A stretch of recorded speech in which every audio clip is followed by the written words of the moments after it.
오늘 말씀은 야고보서 말씀을 계속해서 보도록 하겠습니다. 오늘까지가 야고보서 말씀의 마지막이고요. 다음 주는 부활절에 대한 말씀을 전하고 또 몇 주간 가정에 대한 말씀을 전하다가 5월 중순부터는 로마서 말씀으로 함께 같이 나눌 예정입니다. 오늘 본문 말씀은 시험과 고난 중에 있는 성도의 태도에 대해서 말하고 있습니다. 그리고 그 핵심적인 태도에 대해서 이렇게 말하고 있는데, 우리 7절 말씀 초반부 함께 읽도록 하겠습니다. 7절 시작. 그러므로 형제들이여 주께서 오실 때까지 오래 참고 기다리십시오. 여기까지요.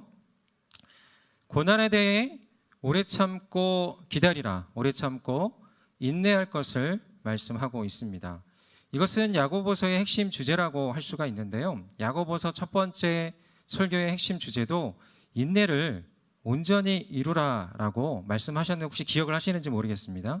시험과 고난 가운데 있는 성도들에게 인내를 온전히 이루라라는 그 말씀이 첫 번째 야고보서 말씀 가운데 함께 담겨 있었습니다. 이 처음과 끝에 같은 주제를 반복하면서 고난받는 성도들이 길이 오랫동안 인내할 것을 강조하며 말씀하고 있습니다. 저는 이 말씀을 접하면서 순간 드는 생각은, 요즘의 성도들 또 아니 우리 지체들에게 적절한 말씀인가? 과연 우리 지체들이 대부분의 지체들이 지속적인 핍박과 고난 속에 있는 것인가? 라는 생각을 순간 해보게 되었습니다. 그런데 더 깊이 생각해 보면 세상 속에서 참된 그리스도인으로서 산다라는 것은 이 고난과 핍박의 연속이겠구나라는 생각이 들었습니다. 실제로 이번 주 수요일 날 성인들 순장 모임에서 이 소그룹 질문으로서 이 질문이 있었어요. 크리스찬으로서 그 신앙을 지키거나 하나님의 일을 해나갈 때 반대를 경험하거나 거짓된 모함을 받을 때는 언제이며 어떻게 반응하는가라는 질문이 있었습니다. 여러 순장님들이 말하기를 직장의 현장에서 너무나 숱하게 겪고 있다라고 토로를 하셨습니다. 크리스찬임을 드러내고 그것을 지키면서 살아갈 때 세상은, 또 세상에 있는 사람들은 끊임없이 우리를 향해 양보와 손해를 요구한다는 것이죠. 더불어 만만하게 보고 또 함부로 대한다라는 것입니다. 그리스도인은 착하다는 생각, 또 착해야 한다는 인식을 가지고 도리어 그것을 이 자신들의 필요와 이익을 더 얻기 위하여 요구하거나, 그렇지 않을 때는 이 교회가 받는 불신과 비난을 그대로 가져와서 비판을 한다라는 이야기를 들었습니다. 이곳에 있는 여러분도 이와 다르지 않을 것입니다. 그리고 그 경쟁과 생존의 사회적 상황과 코로나로 인해서 이 각박해진 세상 속에서 이 크리스찬에 대한 비난과 이 더한 책임감이 결국에는 여러분을 암묵적인 핍박과 신음으로 인도하겠구나라는 마음이 들었습니다. 이 자리를 빌어서 여러분 한 분 한 분을 위로하고 축복한다라는 말씀을 마음 다해 드리고 싶습니다. 그리고 저의 위로와 이 축복과는 비교도 안 되는 이 하나님의 살아계신 영적 터치가 여러분의 마음을 어루만지시길, 또한 새 힘을 주시기를 간절히 소망합니다. 그럼 우리들에게 하나님께서는 오늘 7절 초반부 말씀을 통해서 아까 전에 읽었죠. 오랫동안 인내하라고 말씀을 하십니다. 그런데 이런 말씀이 우리가 고지곳대로 받아들여지시나요? 혹시 만약에 수능이 된다라고 할지라도 이 말씀 가운데, 또 이 말씀을 그대로 살아가는 가운데 우리 안에 언제까지 참아야 할까요? 세상은 그렇게 말하지 않습니까? 너의 마음이 끌리는 대로 해. 또 폭발할 때는 폭발하고 참지 마. 지금 너의 본성과 생각대로 해. 왜 바보같이 참아? 어리석은 것이야. 인생은 짧아. 이런 이야기들 끊임없이 우리들 가운데 하고 있을 것입니다. 그런 세상 속에 있는 우리에게는 오래 참으라라는 이 말씀은 언제까지 참아야 합니까? 더 이상 참기가 힘듭니다. 왜 우리만 참아야 합니까가 솔직한 마음일 수 있습니다. 그런데요, 주님은 주께서 오실 때까지 참으라라고 오늘 이 말씀을 통해서 함께 말씀을 하고 계십니다. 여러분, 주님의 재림을 믿으십니까? 여러분 믿으십니까? 네. 이것을 믿지 않으면 기독교 신앙을 다시 한번 점검해야 됩니다. 실제로 그런 소리가 있습니다. 주께서 재림하지 않는 것은 한국의 기독교인 때문이라는 그런 이야기가 있습니다. 왜일까요?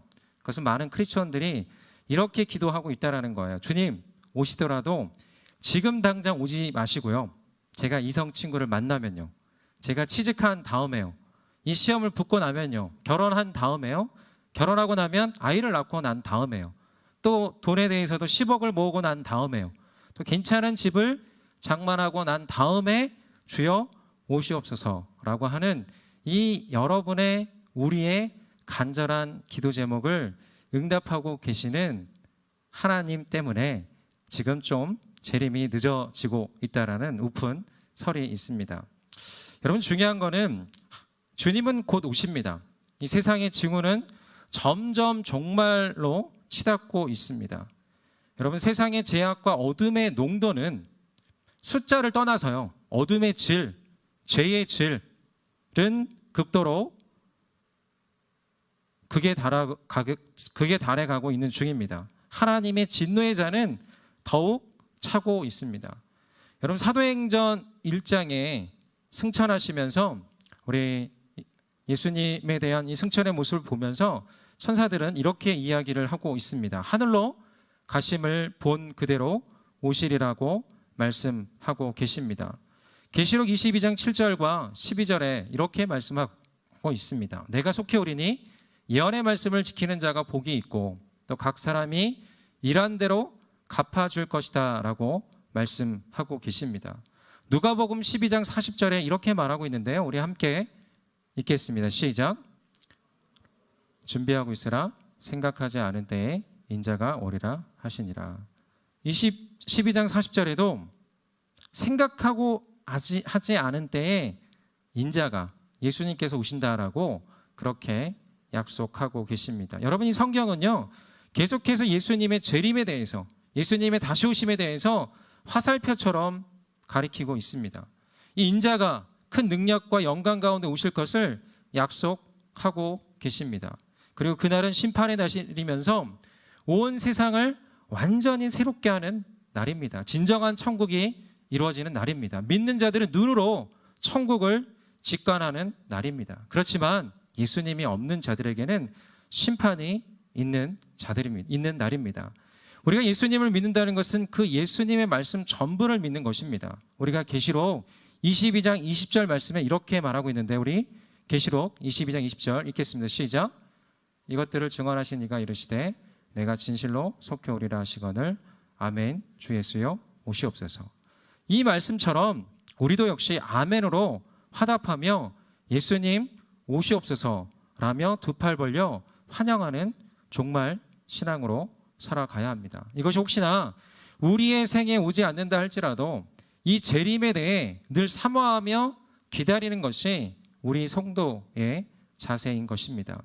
어떤 평범한 성도가 영적인 거장이 되고 싶어서 열심히 책도 읽고 또 수행도 하면서 거장들을 만나서 지혜도 얻으면서 다녔다라고 합니다. 하지만 도통 어떤 영적인 단계의 성장과 성숙을 경험하기 어려웠다라고 합니다. 그래서 고민하며 묵상하는 중 그냥 자기가 무엇인가 되기를 포기했다라고 합니다. 그저 매일 창문을 열어두고 예수님을 기다리면서 하루를 시작하고 그렇게 자주 고백했다라고 합니다. 바로 이렇게 말하면서 말이죠. 주여, 오늘이 당신이 오십니까? 그 다음 날도 주여, 오늘이 그날입니까? 그렇게 며칠이 지나고 또 몇 달이 지나고 몇 년이 지났을 때 그의 존재와 영혼이 실로 엄청난 깊은 영성을 갖추게 되었고 그 누구도 근접할 수 없는 영적인 거장이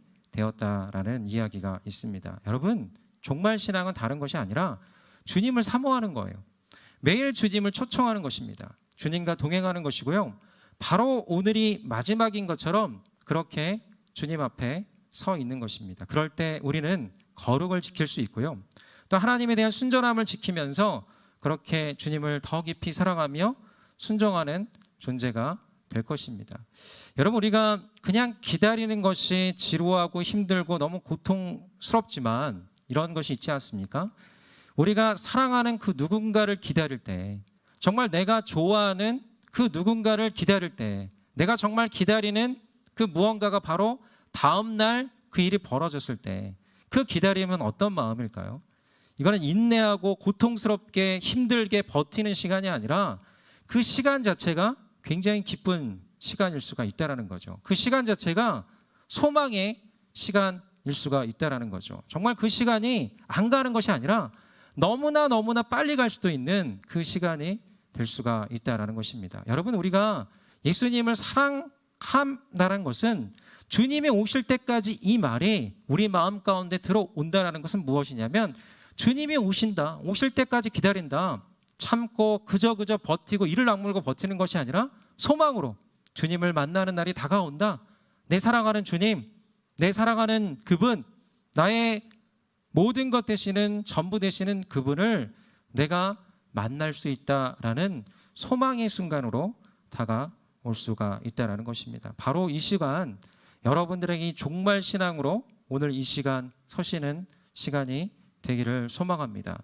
그럴 때 이 예배가, 이 시간이 세상 끝인 것처럼 주님만 기다리는 종말 신앙이 되었을 때 여러분은 더욱더 인내할 수 있고 더욱더 이 세상의 암묵적인 핍박과 또 고통 가운데 우리가 버틸 힘이 생길 수 있다는 것입니다. 그렇게 나아가시는 저와 여러분 되시기를 간절히 소망합니다.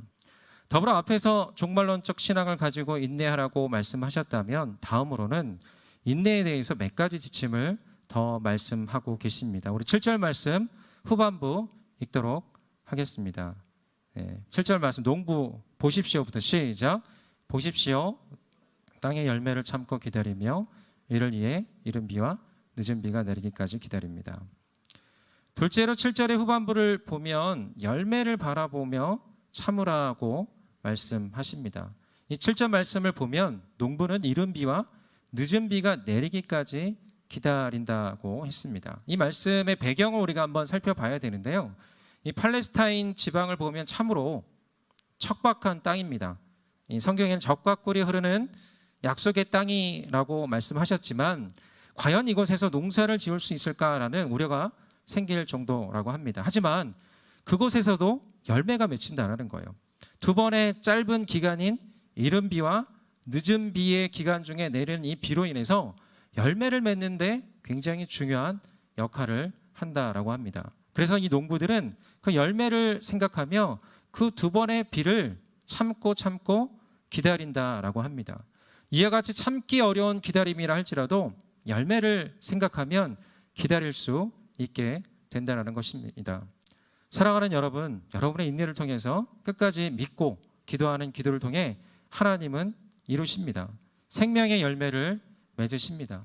나를 바꾸시고 또 여러분 주변에 있는 이들을 새롭게 하십니다. 처음엔 여러분을 비난하고 또 이용하고 무시했던 이들도 나중에 가서는 여러분의 이 영적인 고결함과 또 여러분 안에 이 지키는 신앙을 통해서 그것을 인정하며 언젠가는 영적인 필요가 생길 때 여러분에게 기도 부탁을 하고 인생의 절박한 순간에 여러분이 묻는 예수님에 대해 물어오고 그 길을 함께 걸어가게 될 것입니다. 제가 이거에 대해서 한 번에 또 경험이 있었는데, 제가 군대에 있을 때 제가 그 군대에서 맡겨진 보직은 그냥 보병이었습니다. 근데 한 가지 더 추가해서 군정병을 했습니다. 군정병이라는 것이 바로 그 군에 있는 전도사와 같은 그 일이었었는데요.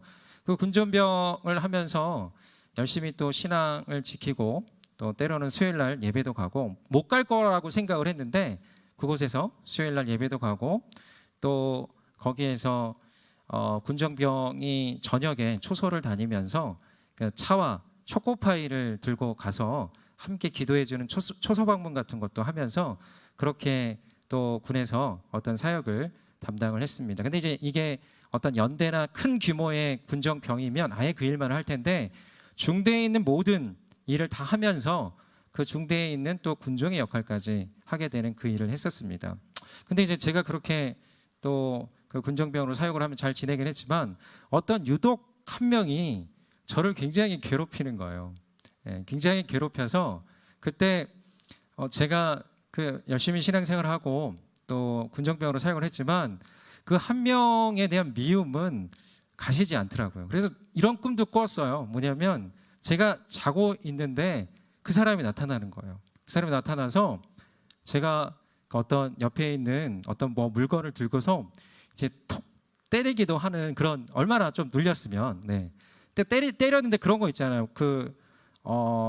꿈속에는 만화처럼 얼굴이 쏙 들어갔다가 다시 쏙 나오는 그런 또 무서운 꿈도 꿨습니다. 그렇게 하고 이제 잠깐 그 부대를 나갈까 하는 이런 어떤 생각도 약간 그 꿈속에서 들기도 했었습니다. 근데요, 그 사람에게 동일하게 그 군정병으로서 저는 저의 삶을 지키고 또 신앙을 지키고 그렇게 지냈었는데 어느 순간 이 분이 소대에 있는 많은 사람들이 설문조사를 했어요. 설문조사를 했는데 모르게 하는 거죠. 설문조사를 하는데 그 사람에 대해서 굉장히 안 좋은 이야기를 다 쓴 거죠. 우리 안에 가장 자기를 괴롭히는 사람이 누구인가, 못되게 하는 사람이 누구인가, 그러니까 누구나가 다 그 사람을 찍은 거죠. 그러니까 이제 소대장이 불러가지고 그 사람에게 강력하게 심한 또 꾸중을 했었습니다. 그러고 나니까 이 친구가 울면서 자기 여자친구에게 전화하면서 정말 내가 왜 이 소대 안에서 악역을 맡았는데 하면서 굉장히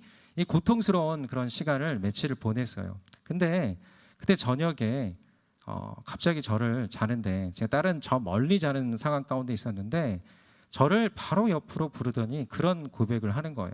이 소대 안에 있는 다른 사람들은 다 믿지 못해도 나는 너만은 믿는다 하면서 자기 어려움과 힘든 것을 그 앞에 토로했던 그 순간을 경험했습니다. 제가 그걸 경험하면서 무엇을 느꼈냐면, 아무리 많은 사람들이 생각하는 악한 사람이고 나쁜 사람이라 할지라도 그 안에 영적인 위기는 찾아온다라는 거예요. 이 세상의 실패와 어려운 순간은 찾아온다라는 거예요. 그런 상황 가운데 분명하게 그 자리를 지키며 신앙적인 모습을 가지며 또 기도하는, 또 그 하나님을 바라보는 그런 사람에게는 그 사람이 그런 순간에 결국에는 그 사람을 의지하게 되어 있고 또 기도 부탁을 하고 그렇게 나아오게 된다라는 것입니다. 여러분, 참고 기다릴 때 어느 순간 틈이 있을 때가 있어요. 여러분이 기도하는 그 누군가의 대상에 대해서 전혀 안 바뀐다, 철벽과 같은 사람이다, 정말 열매가 이 기도의 응답이 안 이루어질 것 같다, 여러분의 부모에 대해서, 여러분의 어떤 친구에 대해서, 지인들에 대해서, 누군가에 대해서 전혀 바뀌지 않을 것 같다라고 하는 사람들, 결국에는 인간은 연약함을 비출 때가 있어요. 어떤 고난을 맞이할 때가 있어요. 힘들 때가 있어요. 그 순간에 누구를 의지하겠습니까? 그 순간에 누구에게 기도 부탁을 하겠습니까? 자기의 많은 부분들을 쏟아내면서 위로를 얻으려고 하겠습니까? 그건 바로 영적으로 서 있는 사람, 끝까지 기다리며 자기의 모습을 지키며 신앙을 지키며 하나님 앞에 서 있는, 무엇인가 영적으로 기댈 수 있는 사람에게 나아가게 되어 있다라는 것입니다. 이 시간 여러분, 끝까지 인내하며 또 열매를 기다리며 나아갈 때 여러분의 기도를, 또 여러분이 구하고 있는 그 특별한 것들을 이루실 하나님을 기대하며 나아갈 때 하나님은 그 일을 이루실 것이라고 믿습니다. 누군가는 여러분들을 기다리고 있다는 것을 믿으시기를 간절히 소망합니다. 여러분, 예수님도 히브리서 12장 2절에 이렇게 말씀하고 있는데요, 우리 함께 같이 읽도록 하겠습니다. 시작.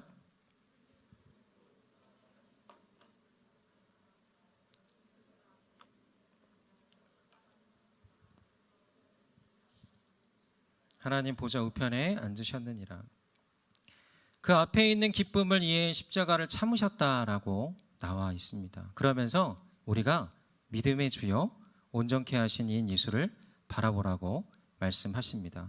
예수님도 그 앞에 있는 부활과 하나님 보좌 우편의 영광을 위해서, 또 온 인류와 우주 만물의 구원을, 그 열매를 위해서 십자가를 참으셨다라고 나와 있습니다. 바로 그분처럼 우리도 이 생명의 열매를 바라보며, 또 우리 가운데 예비되어 있는 무엇인가의 열매를 바라보며, 우리를 단단하게 하시는 그 열매를 바라보며 우리의 현재적 고난과 수고를 이겨나가시는 저와 여러분들 되기를 간절히 소망합니다.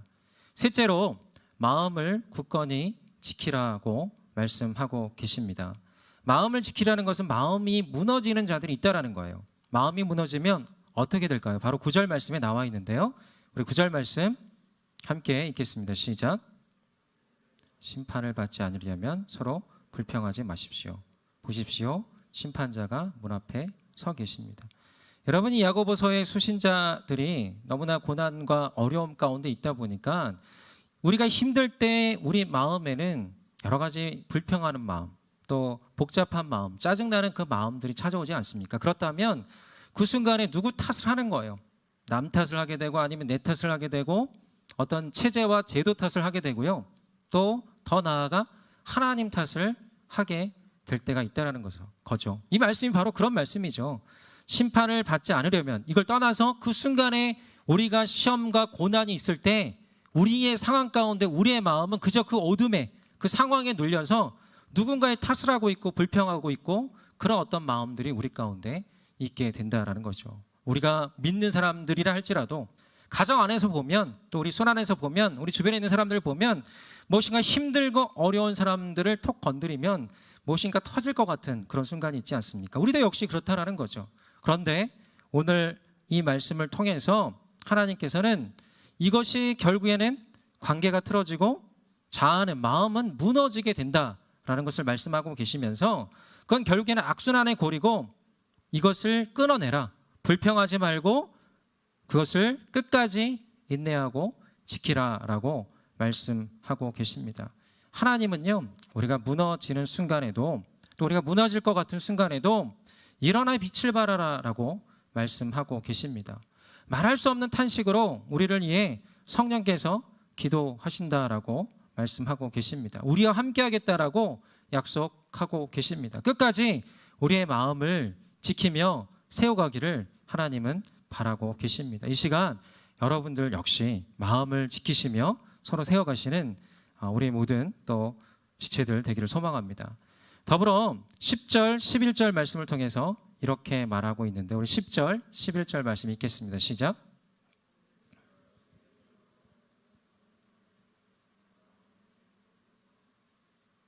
(11절) 보십시오. 우리가 인내하는 사람을 복되다고 말합니다.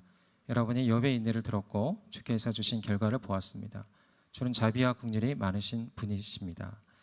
여러분, 이 예언자들의 고난과 인내, 욥의 인내의 본을 삼으라라고 말씀하고 계십니다. 더불어 욥은 그 인내만이 아니라 그 결과를 보며 함께 배울 것을 말씀하고 계십니다. 여러분, 선지자들과 욥의 인내 결과는 무엇일까요?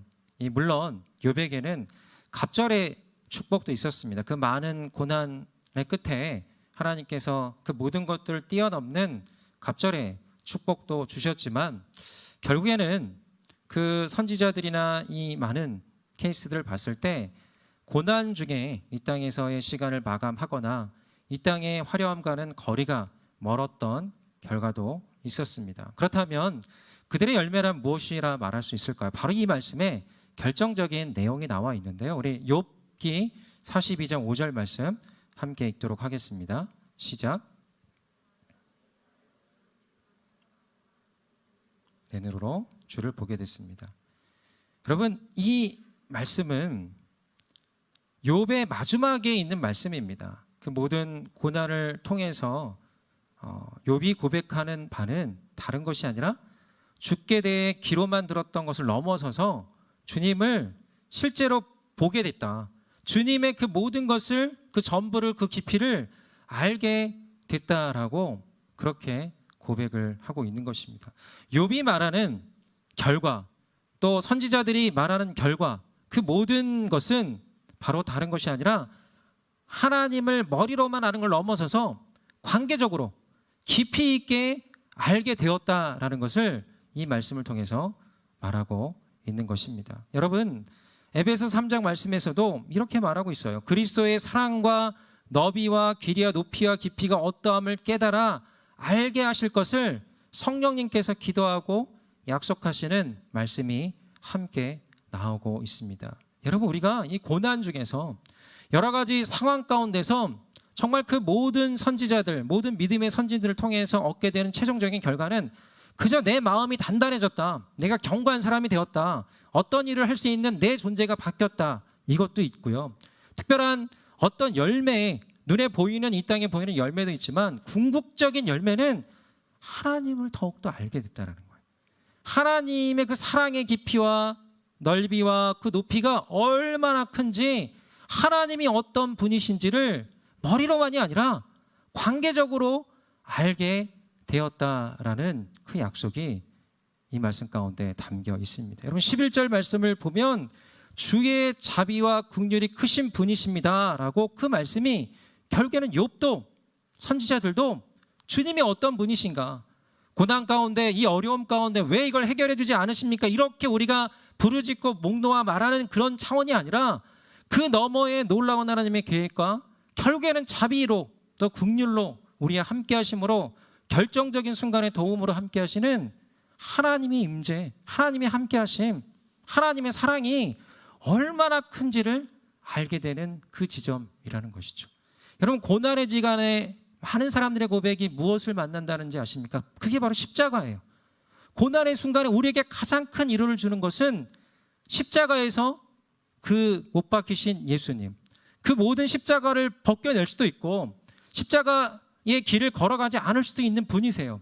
그 모든 앞에 있는 인간들을, 그 모든 핍박과 고난을 일으키는 빌라도와 그 로마의 병사들과 그 많은 유다의 사람들을 한 번에 제거하실 수 있는 그런 능력을 가지고 계신 분이 우리 예수님이신 거죠. 그 모든 고난의 길을 본인 스스로가 가지 않을 수도 있는 분이십니다. 하지만 그 길을 걸어가는 것, 하나님의 아들이신 왕이신 모든 만물을 말씀 하나로 창조하신 그분께서 그 고난의 길을 걸어가셨던 것은 뭐냐면 사랑하시기 때문에, 나 하나를, 우리 모든 인류 이것까지 말고 여러분들이 개인적으로 주님을 만날 때 경험하게 되는 영적인 실제와 영적인 감격은 나 때문에 나 하나 살리자고 주님은 그 길을 걸어가셨던 거죠.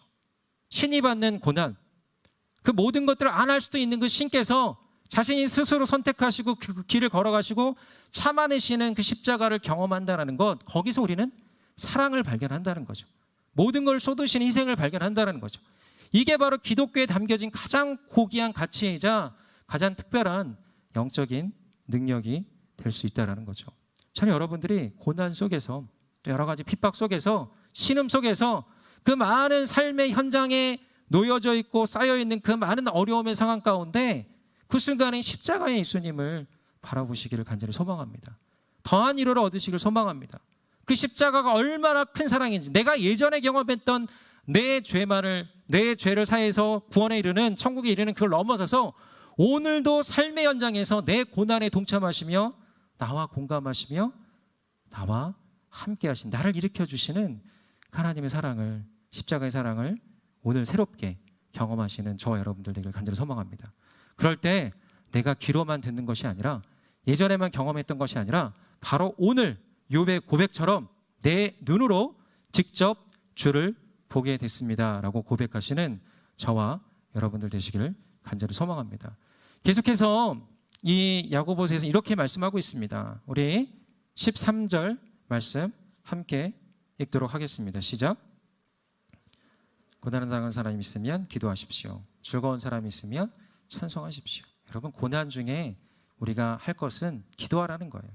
여러분 어려움 가운데 기도하라는 그 말씀을, 이 말씀을 통해서 우리 가운데 주십니다. 우리가 인내하기 위해서 의지에 더한 의지가 필요합니다. 그건 성령님께서 기름 부어 주셔야 우리의 의지력이 더한 의지력으로 나아갈 수 있게 된다는 것이죠. 우리가 불평하지 않기 위해서 이 예언자들과 욥의 인내를 본받기 위해서도 우리가 무릎으로 주님께 나아가야 한다는 것입니다. 참으로 신기한 건 뭐냐면 우리가 현실과 이 상황의 벽에 눌려서 아무것도 할 수 없을 때가 있어요. 그럴 때 정말 무릎으로 기도하고 있는 그 순간에 어떤 걸 경험합니까? 정말 모든 것이 처음에는 어둠이었는데, 어둠이 겹겹이 쌓여 있는 것 같았는데 어느 순간 기도의 시간이 지나고 나면 그 벽을 뚫고 무엇인가 빛이 들어오고 어떤 손길이 들어오는 걸 경험합니다. 이제는 그 전과는 다른 그 빛을 통해서, 그 틈새를 통해서 그 빛은 더욱더 넓어지고 더욱더 가공해져서 내가 그 전에 가졌던 상황과 또 현실의 이 벽, 이 어둠은 온데간데 없이 사라지고 그 하나님이 주시는 생명의 빛으로, 소망의 빛으로 충만해 있는 것을 경험할 수 있게 되는 것입니다. 그것이 바로 기도의 능력이라는 거예요. 그저 아무것도 변하지 않는 상황이라 할지라도, 아무것도 변하지 않는 그 주변의 벽이라 할지라도 내 마음 가운데 빛이 임하는 거죠. 내 마음을 일으키시는 주님의 놀라운 손길이 있게 되는 거죠. 그래서 주님은 끊임없이 기도하라고 하시는 거예요. 저는 여러분 이번 주에 고난주간 새벽 기도에 특별한 시간인 것 같아요. 여러분, 우리가 그냥 예수님의 십자가를 묵상하고 고난주간이기 때문에 하는 것이 아니라 여러분 개인적인 문제들이 있을 거예요. 개인적인 상황들이 있을 거예요. 이 상황을 놓고 주님께 기도하며 나아갈 때 여러분 안에 있는 이 영적 어두움이, 상황적 벽이 스르르 뚫리고 하나님의 손길을 체험하는 그런 특별한 또 새벽 예배의 시간, 또 하나님께 나아가는 그런 기도의 시간이 되시기를 간절히 소망합니다. 더불어 오늘 이 말씀에는 즐거울 때 찬송하라라고 말씀하셨습니다. 여러분, 우리가 힘들 때는 기도하게 되는 것 같아요. 힘들 때는 주님께 가까이 나아가게 되는 것 같은데, 즐거울 때, 평탄할 때, 무사 안일할 때 우리는 어떻습니까? 그때는 세상에 취하게 될 때가 참 많이 있습니다. 세상의 쾌락과 세상에서 누리는 것과 그런 것들에 취할 때가 참 많이 있습니다. 어찌 보면요, 목회자도요, 가장 이 영적인 유혹에 취약할 때가 뭐냐면 모든 사역의 집중 타임이 주일날 오후까지예요. 그때까지 막 집중하고 신경을 쓰고 이렇게 나아가는데, 이 예배가 끝나고 나서 뭔가 많이 풀어지면 그때 이 마음 가운데 뭔가 쉬고 싶다, 아무것도 안 하고 싶다, 그런 마음이 들 때가 있어요. 평안할 때, 아무것도 없을 때, 그럴 때가 우리 가운데는 굉장히 위험한 순간입니다. 여러분, 그런 말도 있어요. 새벽 예배가 은혜가 많으면, 은혜라는 게 응답이 많이 되면 새벽 예배 숫자가 떨어진다는 이야기가 있습니다. 여러분, 응답이 되는 것과 관계없이, 우리가 잘 되는 거와 잘 되지 않는 거에 관계없이 그저 그 자리에 하나님을 찬송하고 하나님을 인정하고 하나님을 무시로 초청하고 하나님과 교제하고 하나님과 만나는 그것을 하나님께서 원하신다라는 거예요. 우리가 힘들 때만 누구를 찾는 것이 아니라 기뻐할 때도 나눈 사람이 또 진짜 사람 아닙니까? 관계 아닙니까? 우리가 하나님께도 즐거울 때, 아무것도 없을 때, 평안할 때, 그 모든 상황 가운데 하나님을 초청하고 하나님과 함께하는 나의 일상이 하나님과 접촉되어 있는 그런 삶을 살기를 이 말씀을 통해서 바라시는 하나님의 마음을 같이 알고 온전히 응답하며 나가시는 우리 모든 성도님들 되기를 간절히 소망합니다. 여러분, 마지막 메시지가 있는데요, 이 메시지까지만 우리 보도록 하겠습니다. 우리 15절, 16절 읽겠습니다. 시작. 병든 사람을 낫게 할 것이며 주께서 그를 일으키실 것입니다. 비록 그가 죄를 지었을지라도 용서받을 것입니다. 그러므로 서로 죄를 고백하고 병 낫기를 위해 서로 기도하십시오. 의인의 기도는 역사하는 그 힘이 큽니다. 여러분, 마지막 이 말씀 기억하시길 바랍니다. 따라하겠습니다. 의인의 기도는 역사하는 힘이 큽니다. 여러분, 믿으십니까? 누구의 기도요? 의인의 기도요. 누구의 기도요? 의인이란 게 누구일까요? 옆에 있는 순장님? 아니면 저? 아니면 특정한 영적인 리더? 그게 아니라요. 의인은 모든 하나님의 사람들이에요. 여러분들이 의인이에요. 여러분들이 예수 그리스도를 구주로 믿는 사람들은 옷을 새롭게 입은 사람들입니다. 의의 옷을 입은 사람들입니다. 우리가 의인입니다. 믿음으로 말미암아 살리라, 믿음으로 말미암아 의를 입는다라는 그 말씀을 통해서 우리 모두는 의인이 된 거예요. 여러분들 한 명 한 명에게는 놀라운 영적인 권세가 주어져 있습니다. 우리는 믿는 자, 그 이름을 영접하는 자들에게는 하나님의 자녀가 되는 권세를 주셨으니라는 요한복음 1장 12절 말씀에 약속이 있어요. 하나님의 자녀의 권세라는 것, 의인의 권세라는 것, 물론 말의 권세도 있지만요, 실제로 우리의 기도를 통해서 병이 낫는, 또 병이 치료되는, 또 죄가 용서가 되는, 통로가 되는 그 일들이 일어난다라는 약속이 있는 것입니다. 여러분, 이것을 믿음으로 취하시길 소망합니다. 그저 누가 아플 때, 누가 힘들 때, 마음의 정신적인 어려움을 겪을 때, 영적인 질병을 겪을 때 여러분 어려워하지 마시고 믿으세요. 선포하세요. 내가 누구인지를 깨달으세요. 내가 누구죠? 따라하겠습니다. 나는 하나님의 자녀다. 하나님의 자녀라는 건 권세가 있는 사람들이에요. 믿는 사람들이 기도할 때 역사하는 힘이 크다라고 오늘 말씀을 통해서 약속하고 계십니다. 여러분, 순에서 누가 아프다고 할 때 그 사람을 위해서 믿음의 기도를 하세요. 그냥 기도를 형식적으로 어떤 하나의 상황적으로 하시는 것이 아니라 우리는 능력이 있다. 함께 같이 기도하자. 그럴 때 여러분, 그럴 때 이 순환에서 놀라운 일들이 일어납니다. 그리고 치유가 되고 병이 낫고 또 어떤 열매가 있잖아요. 마음의 병도 떠나고 그러면요, 갑자기 순이 또 서로 그 뭔가 쏘는 문화가 일어납니다. 기도 응답이 되면 또 이제 함께 같이 식사를 하기도 하고 그런 어떤 하나님의 능력을 같이 나누는 잔치가 일어나는 거예요. 여러분, 그런 일들이 많이 일어날 겁니다. 아멘. 예. 우리가 어떤 병적인 치유만이 아니라 마음의 치유가 일어날 거예요. 여러분, 이 말씀 가운데 회개를 하는 역사가 있다라고 나와 있습니다. 용서받을 것이다라는 이야기가 나옵니다. 여러분, 순환에서 우리가 함께 교제할 때 믿음의 사람들은 자기의 허물까지 나눌 수 있는 그런 나눔이 되기를 소망합니다. 우리가 적절한 우리의 삶을 나누고 우리의 생각을 나누고 우리의 의견과 우리의 많은 어떤 스토리와 감정을 나누는 것도 있지만 심지어는 나의 치부와 나의 어려움까지도, 나의 정말 깊은 나누기 어려운 부분까지도 나눌 때 우리 모두가 비밀을 지켜주고 신뢰해주고 덮어주며 용서하며 서로 세우는 그 진정한 구원의 역사가 우리 순 가운데, 공동체 가운데, 여러분들의 나눔 가운데, 그리스도인의 교제 가운데 일어나게 되기를 소망합니다. 그게 진실한 공동체예요. 그게 진실한 나눔이고요.